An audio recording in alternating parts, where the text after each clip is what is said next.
Hello students, welcome to our YouTube channel Examosphere. उम्मीद है आप सब बिल्कुल ठीक होंगे और अच्छे से पढ़ाई कर रहे होंगे।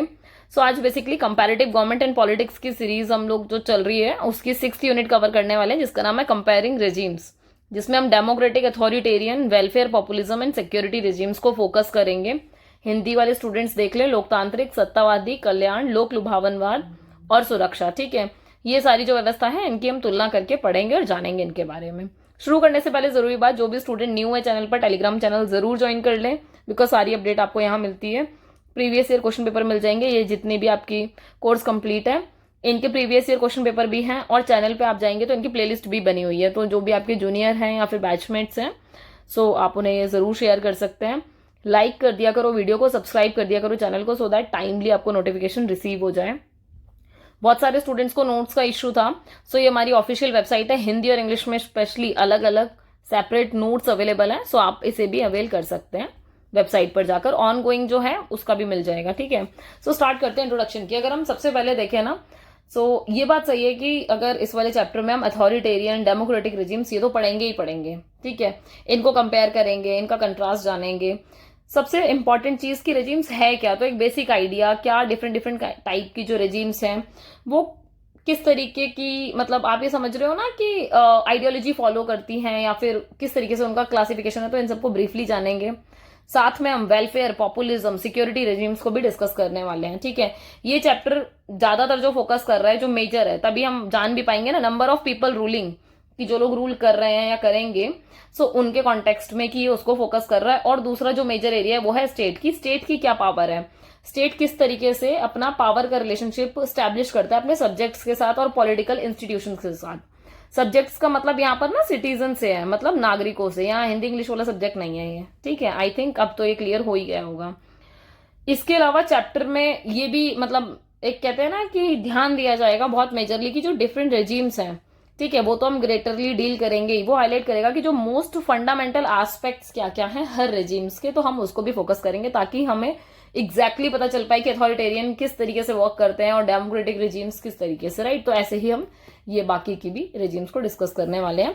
इसके अलावा जब हम नेचर की बात करते हैं, अगर हम बहुत मेनली देखें अथॉरिटेरियन और डेमोक्रेटिक रेजिम्स को ही, सो अगर हम इनका नेचर को समझने की कोशिश करें तो बहुत ज्यादा जरूरी हो जाता है कि आप ये आइडेंटिफाई करो कि इनकी जो वर्किंग डेफिनेशन है वो क्या है, स्टेट के साथ, गवर्नमेंट के साथ, पॉलिटिकल रेजिम्स या फिर पॉलिटिकल सिस्टम के साथ, क्योंकि यही सारी चीजें मैटर करती है, जिसकी वजह से हम खुद ही बाइफरकेट कर सकते हैं। मान लो अगर मैंने आपको किसी भी रेजिम का ये बताया कि भाई वहां स्टेट का रिलेशन ऐसा, गवर्नमेंट इस तरीके से वर्क करती है, तो आप उससे खुद भी आइडेंटिफाई कर सकते हो कि अच्छा ये वाली तो अथॉरिटेरियन में होती है, अच्छा ये वाली तो डेमोक्रेटिक में होती है, तो यहाँ उसकी बात हो रही है। ठीक है, जो अब स्टेट को हम देखें अगर, तो ये जो स्टेट वर्ड है, ठीक है, इसको कहने को तो वही कि एक ऑर्गेनाइज्ड पॉलिटिकल कम्युनिटी है आपकी। ठीक है, एक बिल्कुल डेफिनेट टेरिटरी है, सॉवरेनिटी है। ठीक है, और एक गवर्नमेंट जिस तरीके से वर्क करती है उस एरिया में, तो स्टेट के जो दायरे में ये सारी चीजें आती है कि टेरिटरी हो गया, सॉवरेनिटी समझते हो, संप्रभुता, मतलब अब आप कहोगे संप्रभुता तो हिंदी हो गया, संप्रभुता मतलब क्या होता है कि जब आप अपने डिसीजन मेकिंग के लिए खुद से एबल हो जाते हो, मतलब आपको अपने अड़ोसी पड़ोसी की जरूरत नहीं होती। जैसे बिल्कुल वो वाला मुद्दा है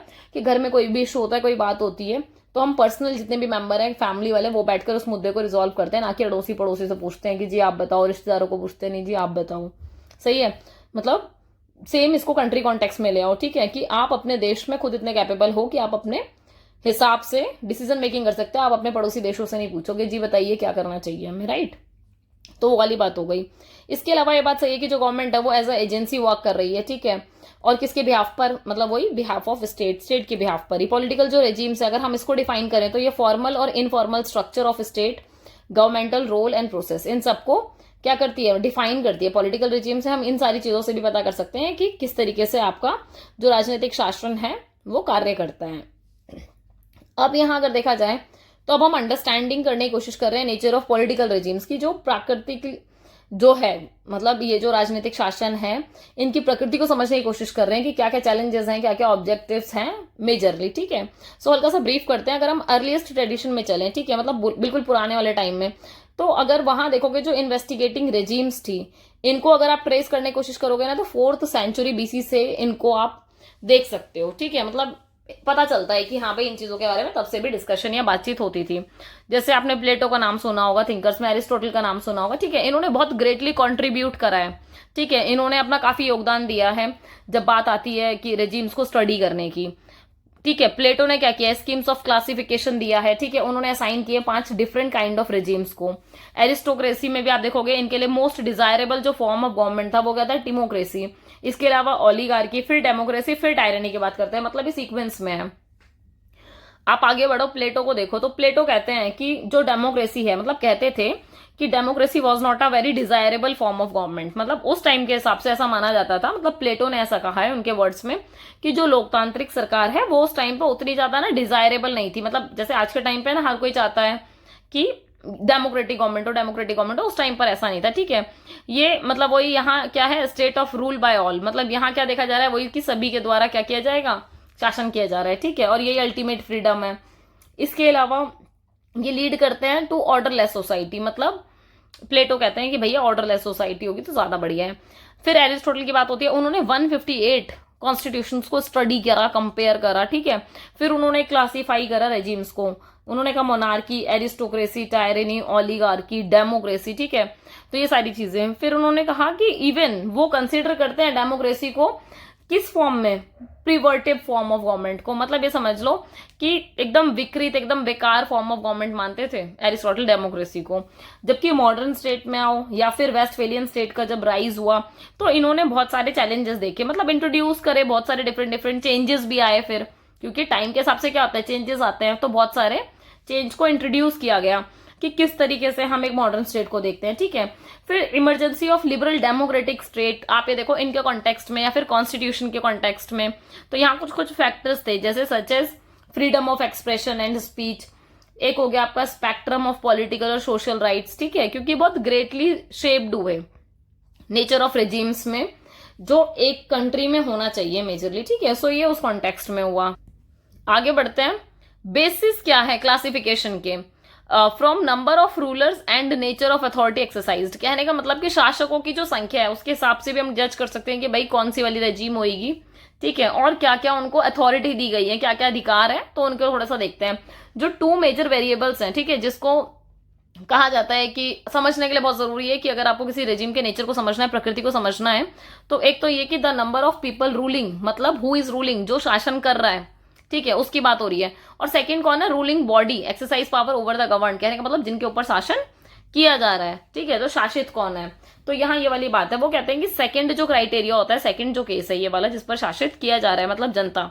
ठीक है, यहाँ ये कह रहे हैं कि जो पावर है वो मेजर जो बेसिस है क्लासिफिकेशन का या फिर यार्ड स्टिक मान लो इन्वेस्टिगेट की, कि यहाँ पर नेचर ऑफ रिलेशनशिप देखा जाता है स्टेट के साथ, जो भी अपने पॉलिटिकल इंस्टीट्यूशंस के साथ वो मेंटेन करते हैं। आप एक स्टेट के तरीके से ही समझ सकते हो कि वो पॉलिटिकल इंस्टीट्यूशन के साथ अगर बहुत ज्यादा इस तरीके का काम है कि भाई लोगों को एक फ्री अपॉर्चुनिटी दी जा रही है, एग्जाम हो रहे हैं प्रॉपर उस तरीके से कंडक्टिंग होकर, एक इंस्टीट्यूशन स्टैब्लिश हो रहा है। ठीक है, या फिर पॉलिटिकली इंस्टीट्यूशन में आप और चीजें देखो, एडमिनिस्ट्रेशन वाला पार्ट हटाकर, कि किस तरीके से इलेक्शंस हो रहे हैं, किस तरीके से नेता चुने जा रहे हैं, है ना। तो इसी से समझ में आ जाता है कि स्टेट की क्या रिलेशनशिप है, नेचर कैसा है उस रेजिम का, क्योंकि ये जो रिलेशनशिप है इन दोनों के बीच में, सेंटर और यूनिट्स के बीच में या फिर स्टेट के बीच में, इसी से ही पता चल जाता है। क्योंकि स्टेट अगर एक यूनिटरी सिस्टम है या फिर फेडरल स्टेट है तो उसके हिसाब से भी आप जज कर लेते हो कि अच्छा यहाँ पर तो अथॉरिटेरियन रेजिम नहीं होगी, मतलब इस तरीके से। ठीक है, अगर हम रेजिम को ही देखें तो ये वो वाली बात है कि ये सोर्स ऑफ पावर है जो हाईली सेंट्रलाइज्ड होता है, और मेजरली जो यूनिटरी फॉर्म ऑफ रेजिम है ये उनको फोकस करने की कोशिश करते हैं। ठीक है, अदर हैंड अगर देखा जाए तो फेडरल फॉर्म ऑफ रेजिम अगर आप देखो तो यहाँ पर क्या होता है कि जो पावर है वो डिस्ट्रीब्यूटेड होती है। ठीक है, अमंगस्ट इट्स प्रोविंसेस, मतलब कि जो पावर है उनको अपने ही प्रांतों में बांटा हुआ रहता है। ठीक है, तो इस तरीके की रेजिम्स भी है, और कुछ कुछ रेजिम्स ऐसी भी है जिन्होंने पावर को किसी के हाथ में दे रखा, सिर्फ अपने हाथ में लेके बैठे हैं। सही है, तो इसके थ्रू भी थोड़ा सा समझ में आता है। की फीचर की बात हो रही है जो फेडरल फॉर्म ऑफ गवर्नमेंट है, अगर नॉर्मल मैं आपसे बात करूं कि फेडरल फॉर्म ऑफ गवर्नमेंट कैसी होती है या फिर संघीय सरकार कैसी होती है, तो आप बोलोगे भाई जहां पर एक ऐसा देश या एक ऐसी कंट्री जहां पर रिटन कॉन्स्टिट्यूशन होगा, लिखित संविधान होगा, जुडिशरी इंडिपेंडेंट होगी, मतलब न्यायपालिका एकदम स्वतंत्र होगी, डिवीजन ऑफ पावर होगा सेंटर के बीच में, स्टेट के बीच में, कि पावर का बढ़िया बंटवारा किया हुआ है केंद्र और राज्यों के बीच में। ठीक है, फिर फेडरेशन की बात आ रही है कि ये एग्जिस्टेंस में आता है कब, जब as a result of return agreement between state, मतलब वो कह रहे हैं कि जब रिटर्न में वो एग्रीमेंट हो जाते हैं स्टेट्स के बीच में, ठीक है। तो ये तीनों पॉइंट आप यहाँ भी समझ सकते हैं कि रिटर्न कॉन्स्टिट्यूशन होगा, इंडिपेंडेंट जुडिशरी होगी और डिविजन पावर होगी। इंडियन स्टेट एक एग्जांपल माना जाता है फेडरल स्टेट का। यहाँ पर रिटन कॉन्स्टिट्यूशन भी है, इंडिपेंडेंट जुडिशरी भी है और क्लियर डिवीजन ऑफ पावर भी दिखाई पड़ता है सेंटर और स्टेट के बीच में, ठीक है। ये बात सही है कि हमारे यहाँ फेडरल, वैसे हम फेडरल स्टेट कह देते हैं, पर एक्चुअली वी फॉलो कॉजी फेडरल, ठीक है। तो ये वाली बात थोड़ा सा समझने वाली, ये एक्चुअली ना आपका कॉम्पिटेटिव एग्जाम्स में या कुछ में एमसीक्यू के फॉर्म में भी कई बार पूछ लेता है। So you need to remember this cozy word, right. Next है आपका टोटलिटेरियन। अच्छा, ये कुछ टर्म्स है जो कि हम फॉलो, जैसे टोटलिटेरियन, ऑटोक्रेटिक, कॉन्स्टिट्यूशनल, हम उस तरीके से फोकस नहीं करेंगे, पर जानना जरूरी है, तो सिर्फ इसलिए मैंने थोड़ा ये ऐड कर दिया, ठीक है। अगर टोटलिटेरियन की बात कर रहे हैं तो टोटलिटेरियन का मतलब होता है absolute control over every of life and governance, मतलब टोटल कंट्रोल। एब्सोल्यूट मतलब टोटल, नाम से समझ में आ रहा है, टोटलिटेरियन मतलब एब्सोल्यूट, पूरा कंट्रोल कि हर एक बंदे की लाइफ में, मतलब आप अपनी मर्जी के हिसाब से नहीं रहोगे। ऑटोक्रेटिक में क्या है, ये रेजिम्स भी बहुत कंट्रोलिंग होती हैं, ठीक है, पर टोटलिटेरियन के कंपैरिजन में नहीं, टोटलिटेरियन हद से ज्यादा कंट्रोलिंग होता है। कॉन्स्टिट्यूशन में क्या होता है, यहाँ पर क्या होता है, ये ऐसी रेजिम्स है जहां पर आप ये देखोगे कुछ अमाउंट ऑफ पावर जो है एक्सरसाइज की जाती है, वो स्टेट के थ्रू की जाती है, ठीक है, उसको कंट्रोल किया जाता है रूल्स के थ्रू, और ये सारी की सारी चीजें रिटर्न होती है कॉन्स्टिट्यूशन में। जबकि डेमोक्रेसीज में हमको पता है कि जो सोर्स है पावर का वो किसके हाथ में, पीपल के हाथ में है, ठीक है। अब आ जाओ वापस रेजिम्स में। अब हम रेजिम तो कर तो रहे हैं, आखिर ये रेजिम है क्या, तो थोड़ा सा वो जान लेते हैं। अब देखो, ये जो पॉलिटिकल रेजिम है, ठीक है, ये डिनोट करता है कि प्रिंसिपल कैसे होंगे किसी भी कंट्री में, रूल करने के नॉर्म्स क्या है, क्या रूल्स फॉलो हो रहे हैं, डिसीजन मेकिंग का प्रोसेस क्या है, इंस्टीट्यूशनल अरेंजमेंट किस तरीके के हैं। तो जब आप इन सारी चीजों को ध्यान में रखते हो तो एक कंट्री में शासन करने के लिए, गवर्नेंस चलाने के लिए ये सारी चीजें जरूरी होती हैं। तो जिस तरीके की ये होंगे, इससे भी तुम आइडिया लगा सकते हो कि कौन सी वाली रेजिम यहाँ फॉलो अप हो रही है, ठीक है। रेजिम को हम ये भी डिनोट करते हैं या दर्शाते हैं कि किस तरीके से जो पॉलिटिकल रिलेशनशिप है ना, जो भी हमारे पॉलिटिकल राजनीतिक संबंध हैं वो कैसे स्ट्रक्चर्ड हैं, किस तरीके से सोसाइटी में, जो भी गिवन सोसाइटी है उसमें किस तरीके से ऑर्गेनाइज्ड है। ये चीज बहुत जरूरी है कि कैसे संरचित है या फिर व्यवस्थित होते हैं। अगर आप रॉय मैक्रिडिस की बात करो, ठीक है, उन्होंने ना, ये बहुत फेमस कंपैरेटिव थिंकर हैं, ठीक है, इन्होंने बहुत बढ़िया बात बोली। इन्होंने कहा कि जो पॉलिटिकल रेजिम्स होती है ना, आप उनमें किन किन चीजों को देखते हो, ये एम्बॉडीज करता है सेट ऑफ रूल्स, कि भाई क्या सेट ऑफ रूल फॉलो हो रहे हैं, क्या प्रोसेस है, क्या अंडरस्टैंडिंग है, क्योंकि आप देख के ही समझ जाओगे रूलर्स और रूल्ड के बीच में, मतलब जो गवर्न कर रहा है और जिनके ऊपर गवर्न किया जा रहा है, मतलब जो शासन किया जा रहा है, यहाँ बात हो रही है जनता की, सही है। तो और यहाँ बात हो रही है जो भी आपके रूल करने वाले हैं, मतलब नेता कह सकते हो आप नॉर्मल वर्ड में, ठीक है। सो इनका कैसा रिलेशनशिप है, इसी से समझ जाओगे तुम कौन सी रेजिम है। अच्छा, अब आगे बढ़ो, ये स्लाइड खाली रह गई थी गलती से, सॉरी फॉर दैट। इसके अलावा democratic regimes, nature and characteristics. अब आप डेमोक्रेटिक वाला कॉन्टेक्स्ट एक बार देख लो, ठीक है। ये इसको रेफर किया जाता है पॉलिटिकल सिस्टम के कैरेक्टराइज्ड के थ्रू, कि आप ये देखोगे यहाँ पर होता क्या है कि by the rule of the people, कहने का मतलब क्या कि लोगों के शासनों की विशेषता बता रहा है, ठीक है। डेमोक्रेसी रिप्रेजेंट कर रहा है कि इस तरीके की गवर्नमेंट है जहां पर लोग खुद से अपने रिप्रेजेंटेटिव को चूज करते हैं। ये जो वर्ड डेमोक्रेसी है, ये ग्रीक वर्ड से है जिसका मतलब है डेमोस, मतलब पीपल, द पीपल, क्योंकि पावर किसके हाथ में है, यहाँ पर जनता के हाथ में, पावर पीपल के हाथ में, ठीक है। कुछ अर्लीस्ट रेफरेंस अगर देखे जाएं डेमोक्रेसी के, तो इसको आप एंशिएंट ग्रीस में भी ट्रेस करते हो। एग्जाम्पल के लिए फॉर इंस्टेंस इन्होंने बोला बहुत सारे ऐसे एंशिएंट ग्रीक सिटी स्टेट्स हैं जहां पर सर्टेन इंस्टीट्यूशंस हैं, ठीक है, जिनको प्लेस किया गया है, और आप ये देखोगे जो कि डेमोक्रेटिक रहे हैं नेचर में।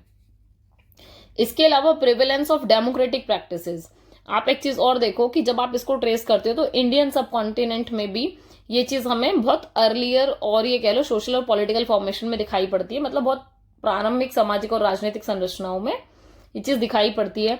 कुछ ऐसे प्रोमिनेंट संस्थान है, कुछ ऐसे प्रमुख संस्थान है, इंस्टीट्यूट है, जिनको आप ट्रेस भी करते हो 6th BC में, जहां पर क्या होता था, कुछ लोग होते थे, ठीक है, जो एक्सरसाइज करते थे देयर पार्टिसिपेशन थ्रू द संघ, मतलब संघ थे, पंचायत होती थी उस टाइम पे, ठीक है, महाजनपद वाले टाइम पीरियड में, तो वहां भी इस तरीके की चीजें चला करती थी, ठीक है। अब अगर यूनाइटेड स्टेट की बात आ जाओ, तो यहाँ पर वो बिल ऑफ राइट्स 1789 में, ये एक लैंडमार्क मतलब डेवलपमेंट माना जाता है कि ये वो वाला टाइम पीरियड था, ऐतिहासिक घटनाक्रम था, जिस टाइम पर आप देखोगे ग्रोथ बहुत ज्यादा हुई डेमोक्रेटिक आइडियल्स की। फ्रेंच रेवोल्यूशन हुआ 1798 में, इसने भी बहुत इंपॉर्टेंट सिग्निफिकेंट रोल प्ले किया, ठीक है। जिसने लीड किया, कि किस तरीके से कॉन्स्टिट्यूशनल मोनार्क स्टैब्लिश होएगा आफ्टर अबॉलिशिंग, क्योंकि वहां पर एंशिएंट रेजिम थी वो अबॉलिश हो गई थी, जो कि कंसिडर की जाती थी कि कुछ फंडामेंटल एस्पेक्ट्स होंगे मॉडर्न लिबरल डेमोक्रेसी के, उसको फॉलो अप किया जाएगा। इसके अलावा आप ये देख लो जो 20वीं शताब्दी है, ठीक है, इसको मोस्ट इवेंचुअल पीरियड माना जाता है कि क्योंकि इस टाइम पर राइज ऑफ डेमोक्रेटिक रेजिम्स बहुत ज्यादा हुआ। काफी वर्ल्ड में बहुत सारी कंट्री को देखा जहां पर मतलब वो कन्वर्ट हुई डेमोक्रेसी में, ठीक है। इसका इम्पैक्ट आप देखोगे impact of first world war से माना जाता है, क्योंकि इस टाइम पर जब विक्ट्री हुई थी एलाइज की, तो ये वो टाइम पीरियड था जब डेमोक्रेटिक रेजिम्स मतलब उन्होंने रिसीव की बहुत ज्यादा लेजिटिमेसी, मतलब पहले उतनी नहीं थी, पर वॉर होने के बाद जब एलाइज की विक्ट्री हो गई तो तब इसको और ज्यादा वैधता मिल गई, ठीक है। कोल्ड वॉर के टाइम पीरियड में भी आप ये देखोगे एक ऐसा टाइम पीरियड था जिस टाइम पर बहुत स्ट्रगल हो रहा था किसके बीच में, कम्युनिस्ट और कैपिटलिस्ट ब्लॉक के बीच में, ठीक है। और यहाँ पर भी जो पॉलिटिकल रेजीम्स हैं मतलब वो बहुत सारी कंट्री में कहीं ना कहीं अपना इन्फ्लुएंस एस्टैब्लिश कर रही थी। अदर पॉलिटिकल डेवलपमेंट में आप देखोगे जो प्रोमिनेंस था वो स्टालिनिज्म था, क्योंकि आप ये देखोगे कम्युनिस्ट यूएसएसआर में स्टालिन बहुत ज्यादा एक्टिव था उस टाइम पे। इन्होंने भी डेमोन्स्ट्रेट किया था कि किस तरीके से जो अथॉरिटेरियन स्टेट है वो टर्न होते हैं टोटलिटेरियन में इन नेचर, कि अथॉरिटेरियन से धीरे धीरे धीरे धीरे क्या करते हैं पूरे टोटल कंट्रोल में ले लेते हैं। नेक्स्ट आपका यूनिवर्सल एडल्ट फ्रेंचाइज, जिसको हम वोटिंग राइट भी कह देते हैं, ठीक है। आप ये देखोगे कोर होता है किसी भी डेमोक्रेटिक रेजिम का, अगर कहीं डेमोक्रेटिक है तो वहां पर राइट टू वोट 100% होगा ही होगा। बाकी ये वाली बात सही है कि जो मेजोरिटी रूल होते हैं ना, ये हमेशा नेचुरली इम्प्लाई नहीं करते कि जो मतलब कि जहां पर भी मेजोरिटी रूल होगा वहां पर डेमोक्रेटिक ही होगा। जो ट्रू डेमोक्रेसी होती है, ठीक है, स्पेशली कंट्री में आप देखोगे वहां पर डाइवर्स एथनिक दिखाई पड़ेगा, बहुत सारे रिलीजियस कंपोजिशन दिखाई पड़ेंगे, क्योंकि यहाँ फिर इंश्योर किया जाता है कि जो भी कंसर्न होंगे एथनिक के, रिलीजियस माइनॉरिटीज के, उनका ध्यान रखा जाएगा। जैसे इसका एग्जांपल इंडिया है।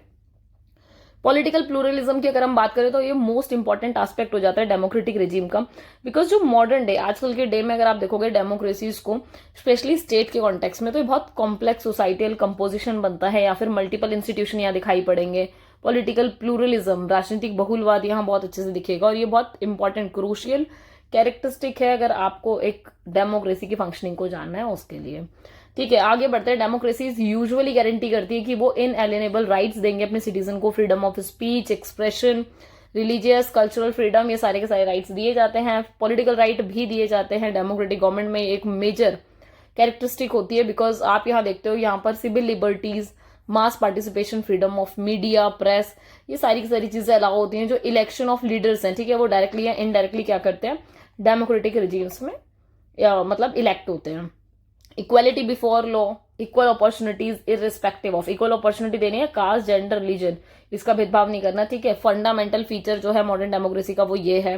डेमोक्रेसी ये भी है कि जब आप यहाँ पर देखते हो किसी भी डेमोक्रेटिक कंट्री में इक्वल अपॉर्चुनिटी मिलती है, ठीक है, खाली पॉलिटिकल नहीं, सोशल, एजुकेशन और इकोनॉमिक सेंस में भी, तो ये बहुत इंपॉर्टेंट चीज है। आगे देखो डेमोक्रेसी बिल्ड करती है जब वैल्यूज की बात आती है, ठीक है, सो इकोनॉमिक फ्रीडम देती है, ठीक है, लोगों को अपना कोई भी प्रोफेशन चूज करना है, so they are free to choose. Limited state control है इंडिविजुअल की लाइफ पर, मतलब हम इंडिविजुअल की लाइफ में स्टेट बहुत लिमिटेड कंट्रोल करता है।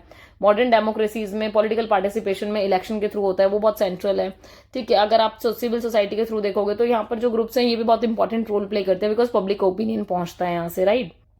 आगे देखो राइट्स इन डेमोक्रेसी, ये कभी भी एब्सोल्यूट नहीं होते, बिकॉज फ्रीडम ऑफ स्पीच एक एग्जांपल है, बट ये कभी भी अलाउ नहीं करता कि आप हेट स्पीच या ऑफेंसिव स्पीच को मतलब दो, right. So freedom of speech है बट इन पॉजिटिव सेंस। आगे देखो सारी डेमोक्रेसी सेम नहीं होती, ये बात भी सही है, बिकॉज बहुत सारे फैक्टर है, पॉलिटिकल डाइवर्सिटी अलग अलग है, इकोनॉमिक डेवलपमेंट अलग अलग है, मिलिट्री के रोल अलग हैं, हम और बहुत सारी ऐसी कंट्रीज जिनका कल्चरल बैकग्राउंड अलग है, हो सकता है हमारा बहुत डिफरेंट है एज अ डेमोक्रेटिक कंट्री। कहीं और जाओगे तो वो भी डेमोक्रेटिक कंट्री होगी पर कल्चरल डिफरेंस बहुत डिफरेंस दिखेगा, है ना।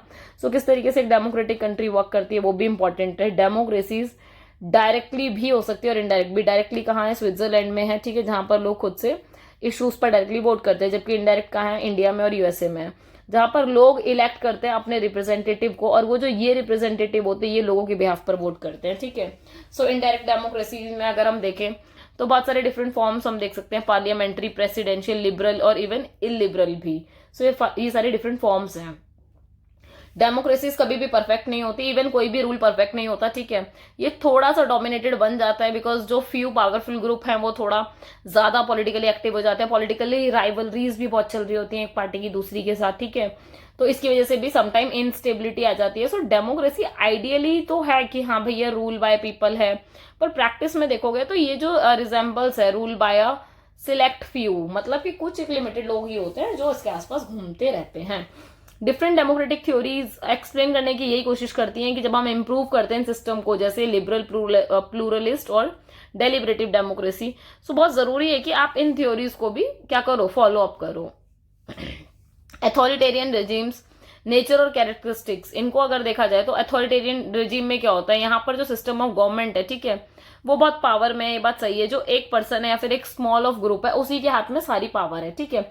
डिसीजन इन्हीं के हिसाब से होगा, डिसीजन में जनता का इनपुट नहीं लिया जाएगा, इस चीज को ध्यान रखो, ठीक है। ये जो रेजिम्स है, पॉलिटिकल फ्रीडम यहाँ पर बहुत लिमिटेड होती है, ठीक है। पीपल बहुत ज्यादा फ्रीली नहीं बोल सकते, अपने ओपिनियन, अपनी बातें नहीं रख सकते, ठीक है। दूसरी बात ये कि वो अपना खुद का रिलीजन को बहुत मतलब उससे ओपनली फॉलो नहीं कर सकते, ठीक है।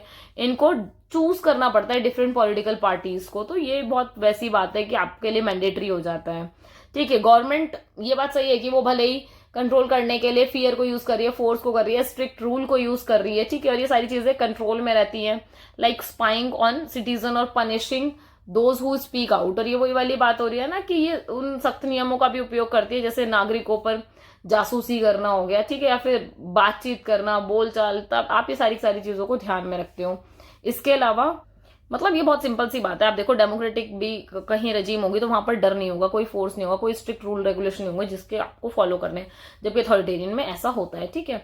पूरी नजर वजर रखी जाती है, ठीक है। कोर्ट हो गए, लॉ मेकर हो गए, गवर्नमेंट के लीडर हो गए, ठीक है, ये सब भी किसी ना किसी ग्रुप के थ्रू कंट्रोल्ड में रहते हैं, मतलब दे आर नॉट फ्री, ठीक है। इसके अलावा living no room for independent judgment, कि इंडिपेंडेंट जजमेंट के लिए कोई भी एक सिंगल मतलब जगह खाली नहीं होती इन सब चीजों के लिए। गवर्नमेंट हमेशा कंट्रोल करती है मीडिया को भी, ठीक है, स्प्रेड करती है सिर्फ वो इन्फॉर्मेशन जिसको वो सपोर्ट करते हैं, ठीक है, या फिर वो ऐसी चीजें जो भी चीजें ऐसी हों जो क्रिटिकल जो भी चीजें हैं, पॉलिसी हैं या कोई भी पॉइंट ऑफ व्यू है उसको शांत कराए, ठीक है। सो पॉलिटिकल साइंटिस्ट ये भी फाइंड आउट करते हैं कि जो अथॉरिटेरियन रजीम है डिफरेंट फॉर्म लेती है, ठीक है, जैसे कुछ ऐसे लेड करते हैं मिलिट्री के थ्रू, ठीक है, कुछ रिलीजियस लीडर के थ्रू करते हैं, अदर ऐसे भी जो डेमोक्रेसी की तरह दिखाते हैं बट एक्चुअली मतलब वो फेयरली फॉलो अप नहीं कर रहे होते, ठीक है। सो वाइल बहुत सारी ऐसी कंट्री हैं जो मूव टूवर्ड होती है डेमोक्रेसी के, क्योंकि आफ्टर सेकेंड वर्ल्ड वॉर आप देखोगे तो काफी ज्यादा ये चीज फास्ट फॉरवर्ड हुई है कंपैरेटिवली, ठीक है। स्पेशली आप देखोगे जब फॉल ऑफ कॉलोनियल पावर का टाइम था या कोल्ड वॉर की बात कर लो, ठीक है, सम अथॉरिटेरियन गवर्नमेंट ऐसी थी जो फिर भी एग्जिस्ट कर रही थी, ठीक है, जैसे नॉर्थ कोरिया हो गया, चाइना हो गया, सो ये उनका एक एग्जाम्पल है। नेक्स्ट है वेलफेयर रिजीम। सो वेलफेयर रिजीम्स में अगर आप देखोगे ये गवर्नमेंटल सिस्टम है जो कमिट करता है, इंश्योर करता है कि भैया ब्रॉड रेंज के जो भी सोशल राइट्स हैं, ठीक है, सभी सिटीजन के लिए उनको फॉलो करेंगे।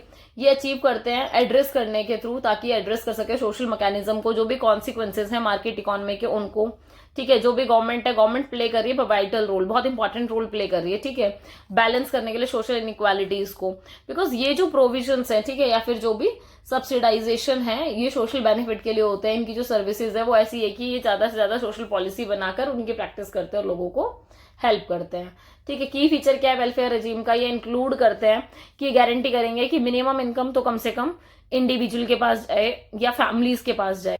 इसके अलावा ये प्रोवाइड करते हैं सिक्योरिटी को अगेंस्ट सोशल रिस्क, जो भी सोशल रिस्क है तो कुछ तो आपको सिक्योरिटी मिलेगी, जैसे अनएम्प्लॉयमेंट हो गया, इलनेस हो गया, ओल्ड एज हो गया, सो ऐसे में कुछ ना कुछ आपको सेफ्टी प्रोवाइड की जाएगी, ठीक है। ऑफर करते हैं बहुत सारे सोशल सर्विसेज को ताकि वो मेंटेन कर सके इस तरीके के लिविंग स्टैंडर्ड को हर सिटीजन के लिए।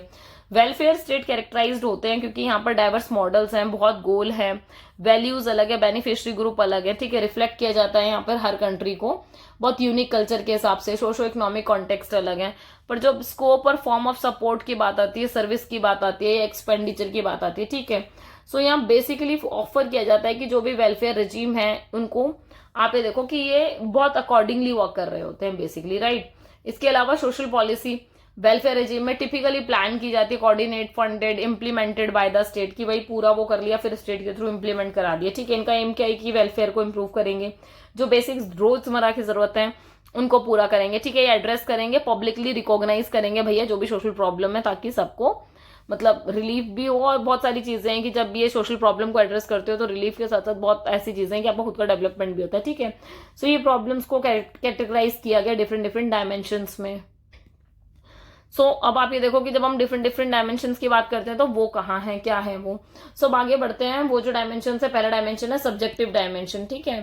तो सब्जेक्टिव डायमेंशन में क्या है, यहाँ पर जो इश्यूज हैं वो अफेक्ट कर रहे होते हैं स्पेसिफिक ग्रुप से, जैसे women, workers, family, ethnic minorities and people with disabilities. ठीक है, तो ये सब्जेक्टिव डायमेंशन हो गया, जहां पर आपने अपने हिसाब से सोच समझ के कि यार थोड़ा सब्जेक्टिव हो गया। ठीक है, इसके अलावा लाइफ कोर्स का डायमेंशन क्या है, यहाँ पर आप चैलेंज करते हो, एनकाउंटर करते हो डिफरेंट लाइफ स्टेजेस को। अच्छा, इसके अलावा ऑब्जेक्टिव डायमेंशन में सोसाइटियल इश्यूज हैं, जैसे अनएम्प्लॉयमेंट, पॉवर्टी, हेल्थ डिसेबिलिटीज। इसके अलावा education gap, homelessness, migration, substance abuse और प्रोस्टिट्यूशन। ये सारे ऑब्जेक्टिव डायमेंशन है कि इन सबके पीछे कुछ ना कुछ क्या रहता है, एक ऑब्जेक्टिव रहता ही रहता है। पॉपुलिज्म को अगर देखोगे, पॉपुलिज्म एक पॉलिटिकल आइडियोलॉजी है। ठीक है, जो पॉपुलिस्ट रेजिम पर बेस्ड है, बेसिकली लोक लुभावनवाद कह देते हैं इसको हिंदी में। ठीक है, जैसे पॉलिटिकल आइडियोलॉजीज होती है उसी तरीके से पॉपुलिज्म उसको डिनोट किया जाता है डेमोक्रेटिक पॉलिटिक्स के लिए, ताकि ये प्रोटेक्ट करे। ठीक है, फर्दर वही लोगों के इंटरेस्ट को समहाउ। इसके अलावा ये रियल और जो प्योर पीपल हैं या फिर अगेंस्ट द करप्ट एलिट्स है या एंटाइटल्ड क्लास है, इनका बहुत इंपॉर्टेंट रोल रहा है। पॉपुलिज्म डिनोट करता है मेजोरिटेरियनिज्म को। इस वर्ड से ऐसा लगता है कि लोक लुभावनवाद, जन अधिकारवाद, मतलब कि ज्यादा से ज्यादा लोगों संख्या में। ठीक है, सो मेजोरिटेरियन को भी ये जोड़ करते हैं। ठीक है, इसमें क्या होता है कि जैसे लोग एलिटिस्ट हैं या फिर एंटी स्टैब्लिशमेंट हैं, ठीक है, ये हमेशा मेजोरिटी में रहेंगे।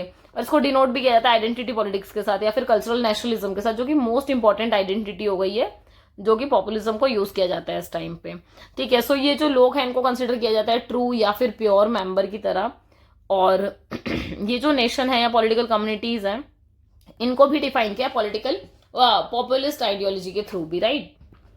तो आगे बढ़ते हैं। नेक्स्ट आपका जो पॉपुलिज्म है ये इमर्ज हुआ था वैसे 19th सेंचुरी में। आप ये देखोगे लेट 19th सेंचुरी की बात हो रही है, और उसके बाद फिर यूएसए ने इसको एज अ मतलब वही रिएक्शन टू लिबरल डेमोक्रेसी कहा था। ठीक है, पीपल्स पार्टी जो कि 1892 में फॉर्म हुई थी यूएसए में। ठीक है, इनको रिजल्ट दिया गया कि जो भी पॉपुलिस्ट मूवमेंट है उनके लिए सेकेंड हाफ 20th सेंचुरी में अगर आप देखोगे सो पॉपुलिज्म स्प्रेड होता है। ठीक है, बहुत सारी लैटिन अमेरिकन कंट्रीज में, जैसे अर्जेंटीना, ब्राजील, वेनेजुएला। ठीक है, डिफरेंट पॉपुलिस्ट जो लीडर्स हैं उनके कॉन्टेक्स्ट में। तो ये चीज बहुत इंपॉर्टेंट है। नेक्स्ट जो पॉपुलिस्ट लीडर है, जो पार्टी है, ठीक है, सो इन्होंने इलेक्टोरल सपोर्ट लिया। ठीक है, मेजोरिटी कम्युनिटी स्टैब्लिश करने के लिए, जैसे the people therefore win the democratic election. ठीक है, इसके अलावा पॉपुलिज्म है वो बहुत ज्यादा पार्ट ऑफ डेमोक्रेटिक में, मतलब वो प्रोसेस में वो हो चुका है। ठीक है, सो ये बात सही है कि it does not believe in liberal democracy. बहुत ज्यादा लिबरल डेमोक्रेसी में बिलीव नहीं करते पॉपुलिज्म वाले। ठीक है, ये डिलीट करते हैं, ये रिलेट करते हैं प्रिंसिपल ऑफ प्लूरलिज्म से। ठीक है, सो ये बहुत इंपॉर्टेंट चीज है कि जो प्रिंसिपल है प्लूरलिज्म का वो बहुत इंपॉर्टेंट रोल प्ले करता है। नेक्स्ट आपका फीचर्स क्या है पॉपुलिज्म के या पॉपुलिस्ट रिजीम्स के। सो इसका क्या है कि जो पॉपुलिज्म है इसको कंसीडर किया जा रहा है कि सोसाइटी में जब सेपरेट करने की बात आती है दो यूनिफॉर्म को या फिर जो म्यूचुअल अपोजिट ग्रुप्स होते हैं। ठीक है, तो सबसे पहले क्या आता है, जो प्योर पीपल होते हैं, फिर कॉमन पीपल होते हैं, उनको आप अलग कर देते हो, और सेकंड जो करप्ट वाले एलिट्स हैं उनको अलग कर देते हो। ठीक है, सो ये सो यहाँ क्या है कि ये बहुत ज्यादा ना एंटी एलिट वाली बात हो रही है। ठीक है, सो ये बहुत ज्यादा एंटी एलिट वाली चीज अगर दिखाई पड़ती है तो इसके लिए वो ये कि एंटी इंसाइडर भी देखो, फिर एंटी सिस्टम, एंटी एस्टेब्लिशमेंट, ये सारी की सारी चीजें फिर इसी का पार्ट बनती है। ठीक है, ये एक ऐसा फॉर्म है नेटिविज्म का या फिर पॉलिटिक्स ऑफ एक्सक्लूजन का, जहां पर जो पॉपुलिस्ट रजीम है, ठीक है, वो रियल पीपल की तरह, मतलब जैसे एक होता है ना कि सन ऑफ द सॉइल, ठीक है, या फिर the true people of the nation, ये वो वाला कॉन्टेक्स्ट है कि इसको मेंटेन करना बहुत जरूरी है। जर्नली अगर आप देखोगे जो मेजोरिटी रेस है, रिलीजन है, लैंग्वेज है, एथनिसिटी है, इसको आप डिफाइन करते हो। ठीक है, आइडेंटिफाई करते हो पीपल के उसमें, इसको एक्सक्लूड भी किया जाता है इसमें इमिग्रेंट्स को, इसके अलावा एलिट्स को, और ये सारी इंपॉर्टेंट चीजें क्योंकि ये डेफिनेशन है बिकॉज पीपल की कि हाँ भाई लोग अपने अपने हिसाब से चीजों को सोचते हैं और करते हैं। नेक्स्ट पॉपुलिज्म अगर आप देखोगे इलिबरल डेमोक्रेसी कॉन्टेक्स्ट में, सो ये बहुत बिलीव किया जाता है कि भाई जो भी इलेक्टोरल पॉलिटिक्स है या फिर पॉपुलिस्ट पार्टीज हैं जो हैविली विन कर जाती है पॉपुलर इलेक्शन में, बट ये डिसलाइक कर रहे होते हैं लिबरल डेमोक्रेसी को या फिर एसोसिएटेड प्रिंसिपल को। ठीक है, जिनके पास प्रोटेक्शन होती है सारी माइनॉरिटी राइट्स की। सो आप चाहें तो एक बार ये पॉपुलिज्म या पॉपुलिस्ट रिजीम को लिबरल डेमोक्रेसी के साथ क्या किया गया है, डिफरेंस क्रिएट करके टेबल क्रिएट किया है। सो आप लोग एक बार इसको रीड आउट जरूर कर लेना। ठीक है, ये काफी हेल्पफुल होगी। नेक्स्ट है आपका सिक्योरिटी रेजिम्स। ठीक है, सिक्योरिटी रेजिम वही वो फ्रेमवर्क जहां पर प्रिंसिपल फॉलो हो रहा है, नॉर्म्स, रूल, रेगुलेशन, स्टेट का बिहेवियर बहुत ज्यादा स्ट्रिक्ट है, गाइड फॉलो हो रही है। ठीक है, और बहुत ज्यादा रियाल्म ऑफ इंटरनेशनल सिक्योरिटी दिखाई पड़ी। ये जो रेजिम है, ठीक है, इनका एम है कि ये मैनेज करें सिक्योरिटी रिलेशंस को स्टेट के बीच में, और ये रिड्यूस करें लाइकलीहुड ऑफ कॉन्फ्लिक्ट को, कि जो भी मतलब लग रहा है कि हाँ भाई इन मुद्दों पर मतलब थोड़ा सा वो हो सकता है, कॉन्फ्लिक्ट है, तो उनको रिड्यूस करना, ठीक है, प्रमोट करना स्टेबिलिटी को, ताकि कॉपरेशन बढ़े, म्यूचुअल रिस्ट्रेंट्स बढ़े। सिक्योरिटी सॉरी सिक्योरिटी रेजिम्स को भी आप वेरियस फॉर्म में देख सकते हो, जैसे formal treaties, alliance, informal agreements, ये सारे भी एक एग्जाम्पल हैं। इसमें इंक्लूड किया जाता है यूनाइटेड नेशन का चार्टर, ठीक है, जो न्यूक्लियर नॉन प्रोलिफरेशन रेजिम है, या फिर रीजनल सिक्योरिटी ऑर्गेनाइजेशन है जैसे नेटो, ठीक है। सो ये सारे इसके एग्जाम्पल्स हैं ऑल दो, ठीक है। ये जो रेजिम्स है इनको स्टैब्लिश किया जाता है प्रिडिक्टेबल पैटर्न्स के थ्रू, चाहे बिहेवियर का हो या फिर ये रिड्यूस करते हैं अनसर्टेनिटी को, ठीक है। नेक्स्ट है आपका इनहेंस करते हैं कॉपरेशन को, कि आपस में ज्यादा से ज्यादा कॉपरेशन करें और तब मिलकर चीजें करें। ये एड्रेस करता है सिक्योरिटी थ्रेट को, जैसे कॉन्फ्लिक्ट हो गया, टेररिज्म हो गया और एनवायरमेंटल डिजास्टर हो गया।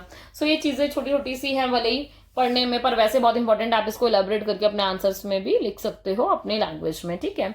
इसको इफेक्टिवनेस ऑफ सिक्योरिटी भी कहा जाता है, बिकॉज ये जो रेजिम्स हैं ये या तो डिपेंड करते हैं विलिंगनेस पर, कि स्टेट की क्या विलिंगनेस है, ठीक है, कॉपरेट कराने के लिए या नहीं। इसके अलावा इसको स्टैब्लिश किया जाता है नॉर्मल रूल्स से।